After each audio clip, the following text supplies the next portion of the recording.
Wonka's inseparable from the Peasants, but I'm Van Connor. And I'm Adam Ball, and this is Off Screen, your 7-day guide to everything movies. Boom. Groovy. So, hello and welcome back to the show. Let's start today's show with sort of some movie news and movie gossip, really. Of course, we're coming to the end of the year, so it's that whole talk of which are the big movies of the year. Well, Barbie and Oppenheimer have to be the two big movies of this year, surely. They are. And do you know what? Interesting statistic for you. It's the random nonsense thing I discovered recently.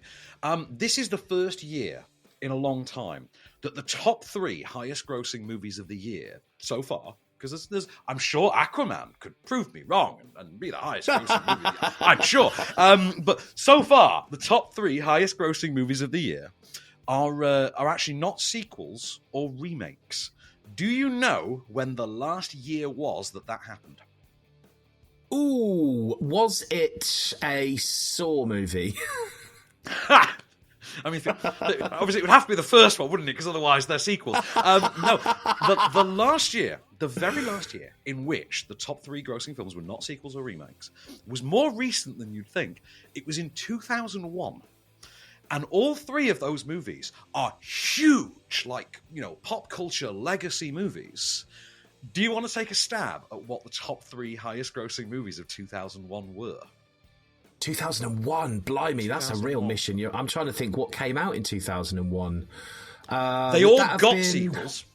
If it helps, they all got sequels. But Fast and Furious?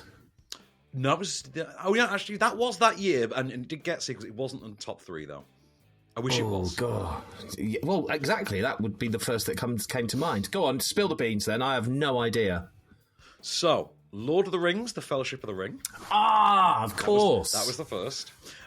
Which, I'm not a Tolkien guy, and weirdly I found myself there on the very first day at the very first screening of that, because I had a job interview next to the cinema that morning. And I was like, coming home, and I was like, I'll stop and see a movie while I'm here. And saw Lord of the Rings. Full of nerds. Full of Tolkien nerds. Harry Potter has to be another one. It was Harry Potter and the Sorcerer's Stone. That was the Sorcerer's Stone, Philosopher's Stone, Potato. That was another one.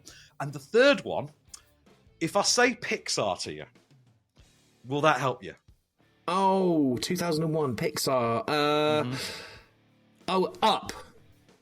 No, that was 2008. Oh, 2009 for Up. No, it was Monsters, Inc. Oh, of course. I forgot. Was that 2001? Jeez. 2001, yeah. That's of course, crazy. Now has a TV series spin-off. It had a sequel, prequel thing as well. So Monsters, Inc. not going anywhere. So, yeah, top three grossing movies of the year. But, of course, this year we've got Barbie in there. And talk has turned, of course, to what's next? Do we get more Barbie? And jury's out on that one. There's rumours we might get a Ken movie, which... I'd be up for, have Ken as the lead and Barbie as the love interest in that one, by all means. But, more importantly, Margot Robbie and Ryan Gosling are going to re-team, and sooner rather than later. This was rumoured before the strike, and didn't quite get confirmed. Obviously, the strike's over now, so this has now been confirmed. So, the director of the Austin Powers trilogy, Jay Roach, I think he directed the Meet the Parents series as well, is going to direct a movie starring Margot Robbie and Ryan Gosling, set in the 1962 Monaco Grand Prix.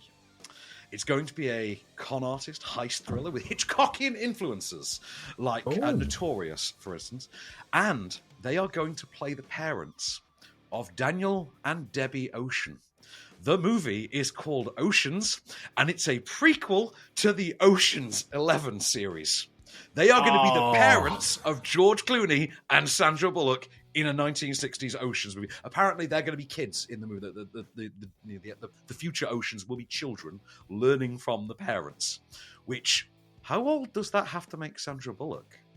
Because, I don't see Sandra... Was Sandra Bullock even alive in 6? I believe Clooney was alive in 6. I would buy that. But not Sandy B. Not Sandy B. She only looks about 40. I know she's older than she looks because she's an ageless goddess. Is Sandy B, but I refuse to believe Sandra Bullock was alive in 1962, let alone old enough to learn con artist lessons. But you heard it here first. Oceans, it's happening. Look forward to that. It's coming. I'm really excited about that. I've got a vote for worst movie of the year, and that would be the one that I spoke to you about last week that I went to see on a date, which was Dream Scenario, Nicolas Cage new one. Oh, that's got to be the worst one of the year, or one of them. Well, I mean, I'd argue the date worked out for you, but the movie less so. It did. So of course, Dream Scenario. The whole thing with Dream Scenario is it's an A24 movie, an A24, the art house babies of this past decade, and they've signed a deal that it's. I mean, great for them money-wise, I'm sure.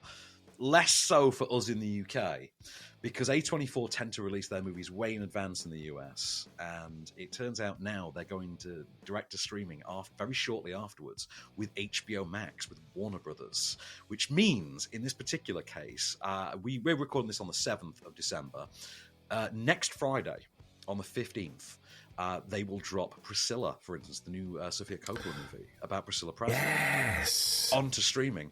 It's not out in the UK for a while. So evidently thoughts of piracy, for instance, have not entered the equation. And this is where Warner Brothers historically have had an issue in the past few years, because they tried doing this in 2021. It was 2021 when they sent all of their movies like The Sopranos prequel and Godzilla vs. Kong and Mortal Kombat all to streaming on the same day as theatrical. This is not that bad, but it's almost. So a bit pig-headed from A24, I think. But, bring it to a wider audience, I suppose. I don't really complain, but it's going to screw them for money.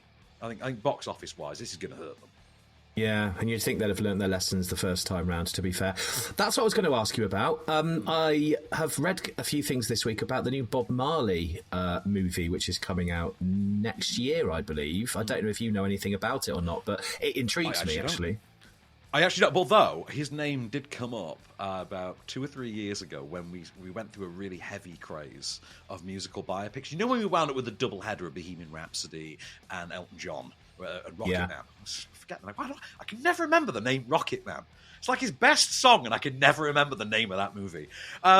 His name Bob Marley did come up very quickly. I think his son is involved, if memory serves. Yeah, that I did read his son's involved. The bone of contention with doing a Marley biopic has always been the music rights, and they have this issue with Bowie as well. It's always been a case of they struggle with the music rights because it's getting the family to sign off. And they're not generally going to sign off on anything that they don't think, paints too good a picture, unless it paints too good a picture. Because we've got a George Michael one coming as well. With Theo James from the Divergent series. You know, the guy who gets poop on his nose in the In-Betweeners sequel. Oh. You know him? Yeah, I know. Perfume ad boy. Him. Yeah. Can't act for toffee, but he looks nice in a boss suit. You know what I mean? Yeah, him. He's going to be George Michael, apparently. Which ruins my idea that it should always have been, what do you call him? Dominic Cooper. I would always have gotten Dominic Cooper to be George. He's a bit old now, but he would have been my George Michael for a minute. See, the one that stands out that you were just talking about then was Elton John's Rocket Man. And the point I want to make right now is I feel that these biopics that all seem to be done very well, they should always be posthumous, I think. I just don't think it works if the artist that it's about is still alive. You see, the interesting thing there is, to quote another movie, Freddy's dead, but Bohemian Rhapsody is not as good a movie as Rocket Man.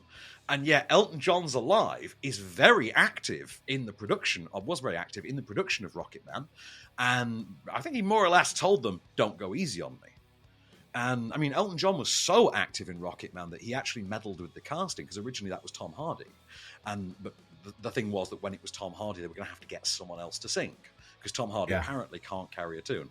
That's actually the description they used. They actually said he can't carry a tune.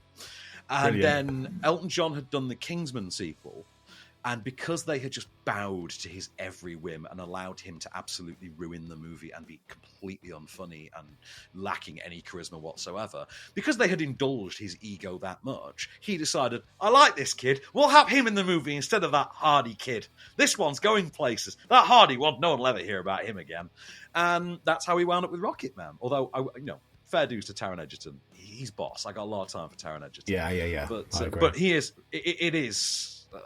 That is a who you know casting. That's casting your mate kind of thing. But it worked out in that case. And I would argue, Rocket Man is an example. I agree with you generally. It's better when they're dead. But Rocket Man is the exception to that rule, I think, where Elton John... And I haven't seen it. Oh, you'd love it! I know. I know.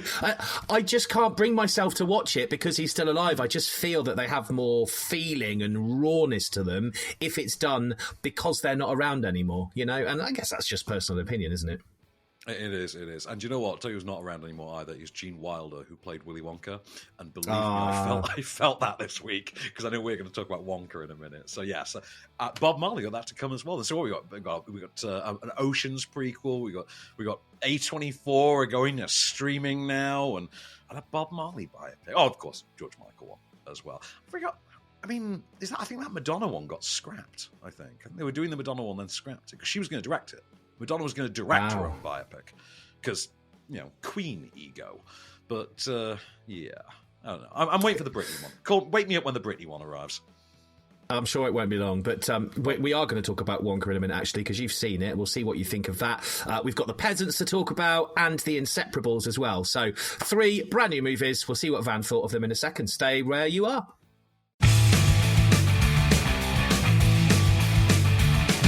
Hello and welcome back to the show. Let's crack straight on then with our first new movie of the week after our little movie gossip catch-up. And that is Wonka, which everybody is talking about. You've got guests all over chat shows at the moment, massive publicity. The point is it worth the publicity? Is it worth... Yes, actually, it is. And I know I am in a minority of film critics on this one, it seems. Although I want to point out, it bears an uncanny resemblance to another movie in which I was also in the minority of film critics, and that one turned out to be pretty damn popular. So I'm willing to bet this will as well. I'll get to that in a moment. So, prequel/origin story for Willy Wonka. This serves effectively as a prequel to both the book and the original Gene Wilder adaptation of Willy Wonka and the Chocolate Factory, or Charlie and the Chocolate Factory, depending on which version. Because I think the movie was called Willy Wonka and the book was called Charlie and then Tim Burton's version was also Charlie and. This goes out of its way to contradict the Tim Burton version. It's worth noting. So that did not happen. If the only version of Charlie and the Chocolate Factory you know was made by Tim Burton, first of all, you need to speak to a therapist. Secondly, you need to read more. Thirdly, just enhance your life and forget it ever happened. And just watch the Gene Wilder version. So, Timothée Chalamet, manic pixie dream boy of Lady Bird and Dune fame, is our Willy Wonka this time. So he's Willy Wonka about 20, early 20s, I'd say. This is him making his way to Paris in a sort of a nondescript period setting. It seems to be like late 19th century. So I don't know how old they think Gene Wilder is or when any of this is set, but who cares anyway. Goes to Paris to make his name as a chocolatier. And of course, we know he's going to become, the world's greatest chocolatier. This is the story of how he became that chocolatier, how he met the Oompa Loompas, how that factory started, how it all came to be. And of course, no sooner has he arrived in Paris to make his name, he finds himself with not one arch nemesis, but 3, in a cadre that basically form what's called like a chocolatier's cartel that's made up of 3 rival, chocolate, impresarios, led by Slugworth, played here by Patterson Joseph from Peep Show. Johnson from Peep Show. Yes. Slugworth. We remember Slugworth from Charlie and the Chocolate Factory because he's the one that's trying to get the kids to steal the everlasting gobstoppers for him.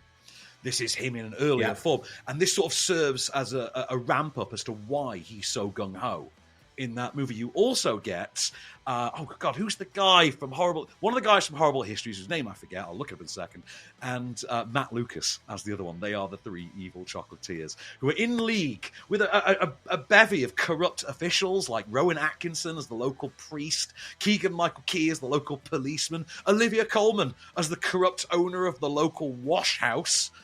And these are all the forces aligned against Willy Wonka to stop him becoming, as I say, the world's greatest chocolatier.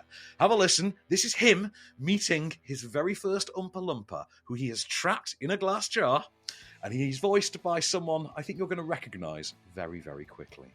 Now let me out of here. You have absolutely no right to go around embottling innocent strangers. Innocent? Hold on, you've been stealing from me for years. Well, you started it. Me? You stole our cocoa beans. What are you talking about? Do you mean That you don't even remember? Remember what? The day you destroyed my life. No, I don't remember that. Well then, young man, allow me to refresh your memory in the form of a song so ruinously catchy that it may never leave your mind. Oh, I don't think I want to hear that. Too late. I've started dancing now.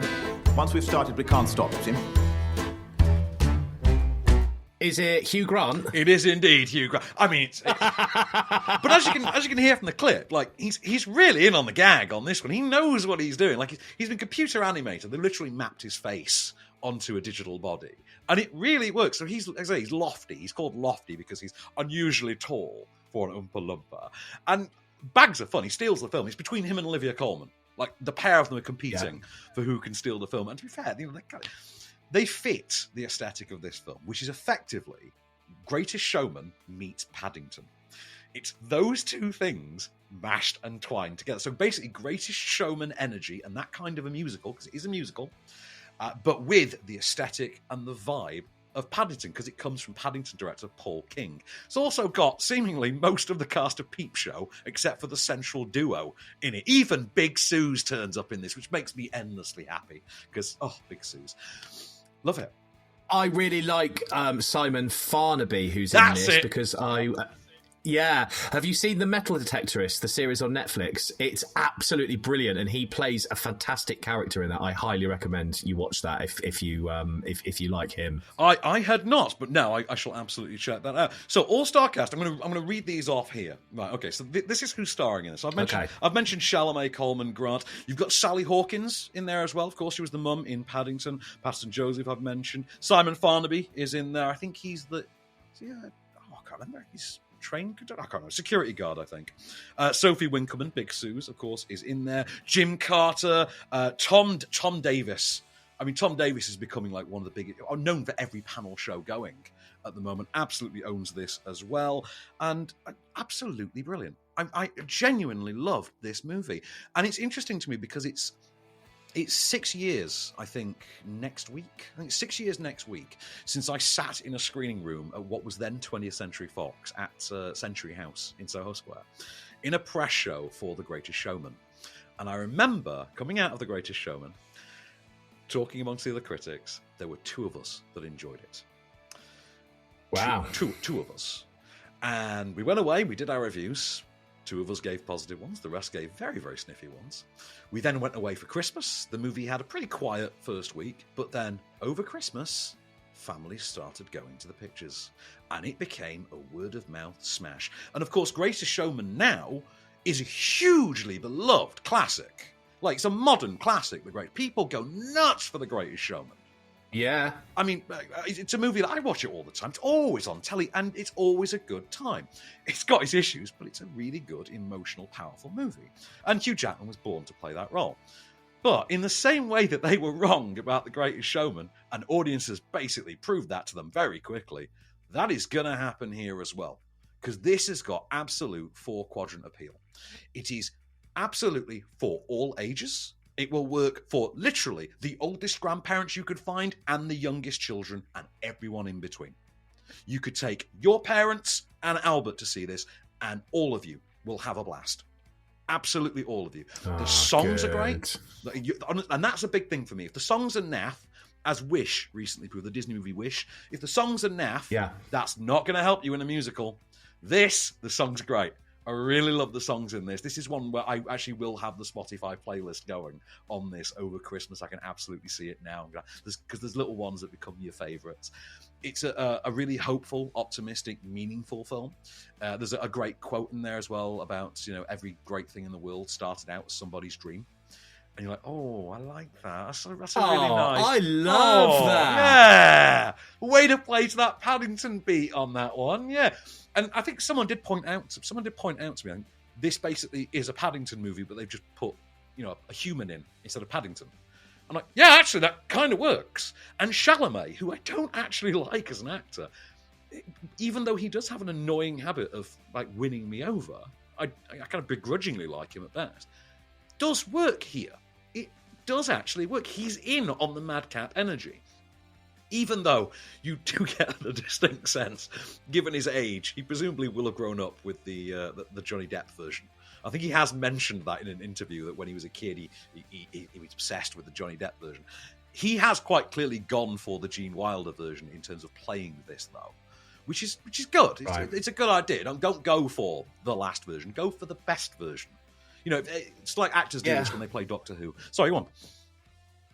Gene Wilder, and you are probably aware of this, but Gene Wilder in the original actually improvised so much of the part that he played, including the walking in and the roly-poly at the start. Yeah, I love that. I was amazed. And that is like one of the most iconic bits of that movie, is Willy Wonka and the Chocolate Factory. One of the most iconic things is that entrance. Even Family Guy has lampooned that to death.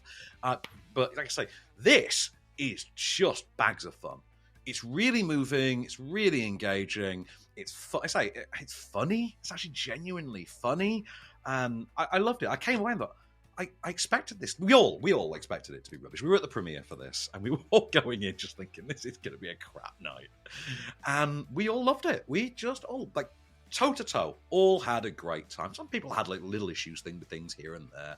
I mean, you can nitpick it, but to be honest, it's so charming in that Paddington-y kind of way that you go with it, that you can't really complain about it. You can dismiss a lot just based on how likeable and endearing it very quickly emerges it is. But like I say, go and see it for Hugh Grant as Lofty the Oompa Loompa. So worth it just for Hugh Grant. But Olivia Colman, I mean, it is one of those, everyone's going to have a favourite member of this cast, but for me, Hugh Grant, every time. Well, if you want to go and see it, the good news is it is out in cinemas from today. I'm reckoning that's going to be the big movie over Christmas. But, you know, what do I know? Yeah. It ain't going to be Aquaman. We're back in a moment. No, not going by the first one. So we are back in a moment. We'll look at the Peasants to see what Van thought of that, and we've still got the Inseparables to talk about as well. We'll see you in a sec. And now it's time for a segment we like to call Off-Screen Pays the Bills. Hey, Adam. Hey, Van. So, what's going on? Ain't nothing going on but the rent. You know how it is. And so it's a big thanks to our sponsors this week at Unfold. How many things are you doing right now? I mean, listening to this podcast, that's one. Are you also driving, cooking, working out, scrolling social media? And what's on your mind? All those unanswered texts, that looming deadline, that worry about that issue that won't go away? You've got a lot going on in this crazy world, we all do. And we're losing touch with our natural ability for deep, healing rest. That means most of us are living with a dysregulated nervous system that keeps us on edge during the day, wide awake at night, and snapping at the people we love most. But here's the thing. You have the power to shift your body from fight or flight to rest and digest. And Christina Bonilla-Costa, a Stanford-educated integral coach, wants to teach you how for free. She's offering a no-cost 30-minute coaching session to 50 of 90,000 listeners for the holidays. You'll log out of Zoom feeling deeply relaxed and equipped with 2 proven techniques for finding calm in any chaos. Buddhist teacher Lama Penadrapa describes Christina as one of the most caring and insightful people he's ever encountered. And a past client said, "For me, every session with Christina has meant real, long-lasting transformation." So if you're tired of being held hostage by your own nervous system, grab your free session at ChristinaBonet.com. The link will be in the show notes before it goes back to its normal price of €65. You're just 30 minutes away from finding flow in your body, mind, and life. Now, back to the show.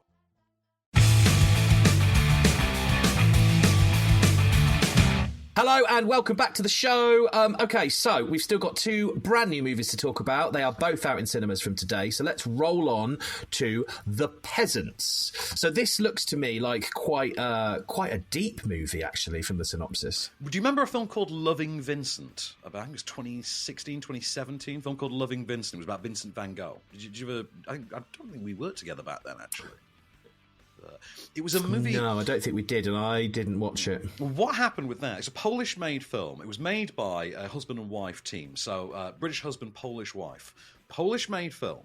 And they had basically filmed this movie in live action about the final days of Vincent van Gogh. And what they had then done was handed the film over to a bunch of portrait artists, schooled in the style of Van Gogh. And they had taken every individual frame, so 30 frames a second of this entire film, and painted over the actors.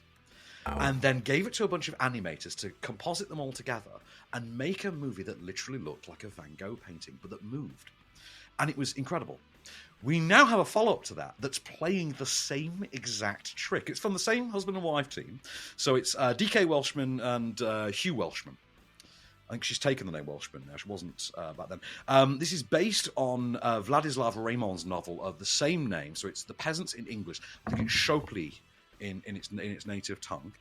It's divided into 4 acts, and the acts are the different seasons. You know, spring, summer, autumn, winter, and it follows a young woman in this small village as she basically just falls in love with the man that she's not allowed to be with under the circumstances, because those were the times. I say, she olden times. What century was this actually? It's the turn of the 20th century. Yeah, turn of the 20th, so late 19th, early 20th. And it follows her journey as she carries on this illustrious affair with the man that she's deeply in love with, that has to deal with being shunned by the town in the meanwhile, and all the local prejudices and everything that come with it. As I say, it's been done in that same distinct style. I think it's 100 artists worked on this, and I think it took 200,000 hours to animate this. Ooh. Took 100 artists, wow. 200,000 hours to do this. So that's basically 2,000 hours an artist. Yeah. It looks incredible. Obviously, it's in Polish, so we can't play a clip, obviously. But it looks exactly as beautiful as Loving Vincent did in that same way. It doesn't go for the same artistic style for this. It's gone for, I think it's a bit more of an abstract style. It's a combination of other styles. It's its own unique cocktail of different paintings. Apparently, the works of Szymonsky, Ruzicki, and... Oh, I don't know that one. Klemonsky, Ruzicki, and Zlakowski, I think, are in this. It's their works that are the most referenced in there. I am not a fine arts guy, as you know. I studied film at uni, but that was Barry Norman's shtick. He was the film critic with the fine arts degree, not me. But absolutely fantastic film. I didn't know a lot about this going in. I just knew Polish movie called The Peasants. I thought, oh great, this is going to be a barrel of laughs, isn't it? Turned it on. This looks exactly like... Take out iPad. It is. Okay. Right, that all makes sense now. Really captivating. And what I really love about it is, even through the painted, veneer that's over the top of it, there is an incredibly rich cinematography to this. The production design of this is absolutely stellar. There is a moment in which a character steps in water, for instance, and picks up a goose. And it's just absolutely breathtaking animation. Gorgeous to look, like nothing. I say it's like nothing else you've ever seen. It's like Loving Vincent, but other than Loving Vincent, it's like nothing else you've ever seen. Absolutely captivating stuff. Not a crowd pleaser by any stretch of the imagination. You're not going to go and see this Saturday night because Wonka's sold out and still be happy, kind of a thing. But I think there's an audience for this, and if you are someone that did like Loving Vincent, absolutely check this out. And if you haven't seen Loving Vincent, which obviously I know you haven't now, I would recommend checking that out. So that's quite an endeavour, that one. And also just the absolute craftsmanship on display is second to none.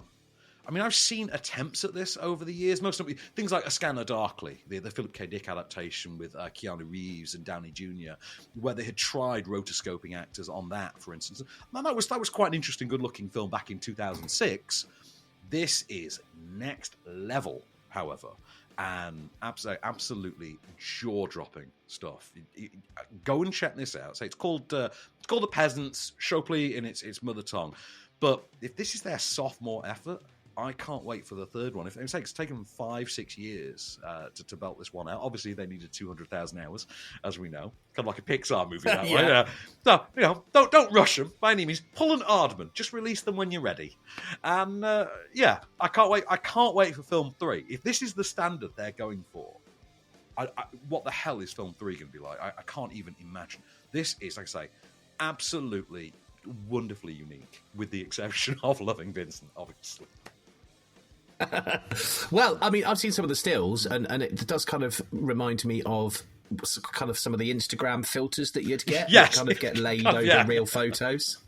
Yeah, that would have saved them a lot of hours. Why did they bother? Well, I mean, in this day and age, you just get AI to do it all for you, wouldn't you? Just save 5 years. Well, If you want to watch it, The Peasants is in cinemas from today. Okay, we've got one more left to talk about today, and then we'll look ahead to next week. The Inseparables. We shall see what that's all about in just a second.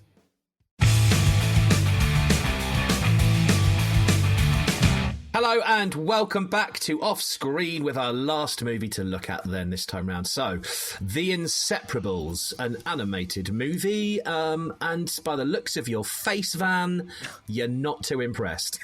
You know how we usually like to say the words last, but certainly by no means least. We don't get to say that in this case, which is a bit annoying, if I'm honest, because it very much is the least of this week's films. So, The Inseparables is a new movie from Belgian animation studio N-Wave. And I know this because they've titled the movie, on its closing title card, they actually call it N-Wave's The Inseparables, as if they're bloody Marvel Studios. Believe me, they aren't. So, this is the story of a marionette puppet. It's an CG animated movie about a marionette puppet, like a Thunderbird-style puppet, who's, an actor in a marionette theatre troupe. The old man who runs this fledgling theatre, having recently retired. So who's running the theatre that they're still working in and rehearsing in is never actually explained, but that's probably my slightest issue with the movie compared to everything else. One day, two folks come along, steal all the other puppets, try to nick them to go and sell them on eBay, and the one remaining marionette, who's our lead, what's his name? I don't even know his name now. Oh, is it Alfonso? I think it might be Alfonso. Well, that speaks volumes. Yeah, exactly. I can't remember his... I watched this today, and I can't remember his name. The main character today. That's how forgettable this is. Right. See, he's an aspiring lead action hero in this theatre troupe, but he keeps getting cast as the comic relief. And his whole character arc is, but I am a hero deep down, give me the chance. And they won't let him. So when he's thrust into a hero-like position, he finds himself going on a journey across New York's Central Park, where he teams up with an abandoned stuffed toy who happens to be... I swear I'm not making this up. Who happens to be a rapping, speaking toy named DJ Doggy Dog, and the pair go on an adventure to try and rescue. I know. Go on an adventure to try and rescue the rest of the theatre troupe. Here's a clip of them having to rescue some, I think, raccoons that are stranded on a rain puddle. Have a listen. A good thing we got under here in time. Imagine being stuck out there in this. It was just a small shower. A small shower? More like a deluge, if you ask me. Ha-ha! Why are you smiling? We've got to save the baby raccoons, DJ. Everyone loves baby raccoons. I can't go rescue them because I can't get wet. Come now. I need a first mate. Hey, I didn't volunteer. Do you even have a plan? Of course, the plan is to improvise. That's not a plan. Hoist the mainsail. Onward! So, is there anything that's good about this movie, Van? Be honest. I will say, this movie made me come away and want to revisit Fight Club. Not for the reasons you'd think. Right. Not just because I really wanted to hit someone and I needed catharsis. No, it's because it has this very weird thing of using the song "Where Is My Mind" by the Pixies, but this particularly god-awful cover of Where... And believe me, I've heard every cover of "Where Is My Mind" going. The Storm Large version from the Iraq Attack movie. The Big Ass Spider. The movie Big Ass Spider. The Storm Large version that opens the movie Big Ass Spider is light years ahead of this version. Also, that movie is infinitely better than this one. And I say that the director and I have a back and forth going on Twitter for about the last 10 years. So I'm not just sucking up to a friend there, just full disclosure. The other thing I'll say in its defense, the animation is actually weirdly good. Like, it's actually really well animated. It's a terrible movie. It's a really dull, unfunny, uninteresting, unengaging movie. But it's really well animated. And it's a combination of styles as well. There is traditional three-dimensional CG rendered imagery, Toy Story style. Pixar style, for lack of a better term. Yeah. But they also combine it with a really great sense of cel-shaded 2D animation that is then incorporated in. I know Disney, again, to invoke Wish for the second time this week, Disney did try this to an extent with Wish recently, and they did not fare half as well as N-Wave did, strangely. This does actually come from 2 of the 4 writers of Toy Story, and they're not the 2 good ones. Has to be said, not the 2 good ones. And I am saying that with the caveat that this is inadvertently me having to refer to Joss Whedon as one of the good ones. Not a thing Joss Whedon has been called in a long, long time, for obvious Me Too Times Up related reasons. I say that as someone who grew up worshipping Joss Whedon. I still have his name badge in my bedroom, so from the Avengers press conference that we did a few years ago. Still have his plaque from his desk in my bedroom, no joke. But yeah, I think Whedon escaped better on this one somehow. This is absolutely dreadful. This is, one of the worst movies I've seen this year, hands down. What was that god-awful superhero one with the Lion Man that we talked about like a month ago? Do you remember that really bad one? The superhero like Super Lion or something. Yeah, it was terrible. I can't even remember now. Again, forgettable. But this actually somehow is more forgettable to the extent where in the space of a day, I've forgotten it. I mean, I finished watching this 3 hours ago, and I can't tell you the main character's name of an 88-minute movie. Couldn't tell you. But I will say... Would a young child enjoy it, though, if you were to step away from it and just kind of take away your knowledge of how movies are made and how they should be, and it was just a 10-year-old kid? No, even they would find it boring. If I showed this to my 5-year-old nephew, or you showed this to Albert, I guarantee they would start twiddling their thumbs and then looking for the nearest toy to play with. Or they'd ask for your phone. I guarantee it. Because it's so uninvolving that I just don't think it would... I just don't think it holds attention at all. It's really sluggish. Narratively, it's a very stilted movie. And that's before you get to DJ Doggy Dog, who might be one of the most annoying characters I've encountered in a movie. I mean, it's telling that I can remember his name and not the lead's, because he was that annoying, to be frank. And also, his rapping is terrible. No, I'm sorry. Will Smith was Richard Blackwood was a better rapper than DJ Doggy Dog. And do you remember Richard Blackwood trying to rap? Do you remember a pre-EastEnders, post-Channel 4 Richard Blackwood trying to rap? Remember how terrible that was? This is worse. Guarantee you, this is worse. Come back, Rich. All is forgiven. I just love the name, DJ Doggy Dog. It just cracks me up. I mean, you got a laugh out of it at least. I mean, I was just sat there watching this thinking, somewhere in the world, Snoop has just ground his own teeth down to nubs, just knowing that this exists. I kind of hope he did. I hope Snoop, somewhere in the world, was shown this movie and just smoked the fattest one that he could get his hands on, because I think he deserves it after having his name sullied to the extent that this movie does. I mean, people rag on Snoop for his new Skechers line. I don't. I think they're very good, actually, but I particularly want the white ones. But no, this is the worst thing anyone has ever invoked in the name of Snoop. And it's not even officially sanctioned. No, avoid the Inseparables like the plague. If anything, separate yourself from it as much as possible. Avoid it like the plague. Well, you know what you've done here? You've made me want to watch it so that I can see how bad it is now. You wouldn't last. I guarantee you wouldn't last through it. All right, well, there's a challenge, if ever I've heard one. Well, if you do want to make it a challenge and see if you can go and see The Inseparables and see it from start to finish, what is it, an hour and a half? I mean, it's not a long movie either, and you still lost concentration, so it's got to be bad. I kept checking the runtime. Honestly, for about the last half hour, I was checking, please tell me this is almost over, please. And no, it just kept going. It just wouldn't end. Well, it is in cinemas from today, if you want to go and see how let bad me put really it this way. They keep invoking that it's from the writers of Toy Story. Right.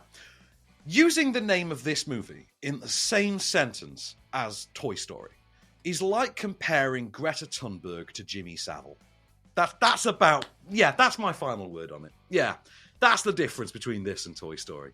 Yeah, it's Jimmy Savile and Greta Thunberg. Well, you can make your own mind up and go and see it from today. Right, let's talk quickly about next week. We've got a few movies to talk about. Which ones are Godzilla back? Talk about this? Godzilla -1. What does that mean? This is a full-blown reboot of Godzilla, but this is a Japanese-made reboot of Godzilla that's taking this back to post-World War II Japan.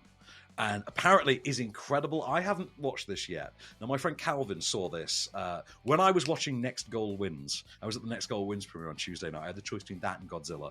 And I figured I'm not going to get that many chances to see Next Goal Wins, so I'll go to that. And I will talk about Next Goal Wins with you next week. But Godzilla -1, according to my friend Calvin, who is a Godzilla fanatic, admittedly, is absolutely wonderful and actually reduced him to tears. And he's not alone in that. This thing is getting rave reviews, like absolutely universally glowing reviews for a Japanese Godzilla movie in 2023. So, interesting one to watch, that one. We've also got, next week, and I'm very happy about this one, a new, and I can't believe I'm saying this, in this decade, I feel like I should be 30 years in the past when I say this. We've got a new rom-com starring Meg Ryan next week called What Happens Later, starring and directed by Meg Ryan alongside my boy, my tween-age hero, Mr. David Duchovny, ladies and gentlemen. Mulder himself is the lead in a Meg Ryan rom-com. Wow. We've also got Everybody next week, which is a new documentary about gender. Really, it's about gender conformity and I think about trans culture as well. We've got the second part of the Three Musketeers movie that started last year with Three Musketeers D'Artagnan. We've got Three Musketeers Milady next week. And last, but certainly by no means least, because we've got to give the incels something to watch over Christmas, Zack Snyder's got a new movie out, ladies and gentlemen. Rebel Moon, Part 1, A Child of Fire, is next week. And this is the movie that started life as a Star Wars movie. And then he was told, we're not going to give you a Star Wars movie. We saw what you did with the Justice League. Hell no. So he said, fine, I'll make my own Star Wars movie with blackjack and hookers. And that's how Netflix are now getting Rebel Moon. So look forward to that next week as well. Wow, yeah, some really good ones there to talk about next week. Well, that's all we've got time for this week on Off Screen. We shall return next week. Until then, I've been Adam Ball. I've been Van Connor, and we'll be back.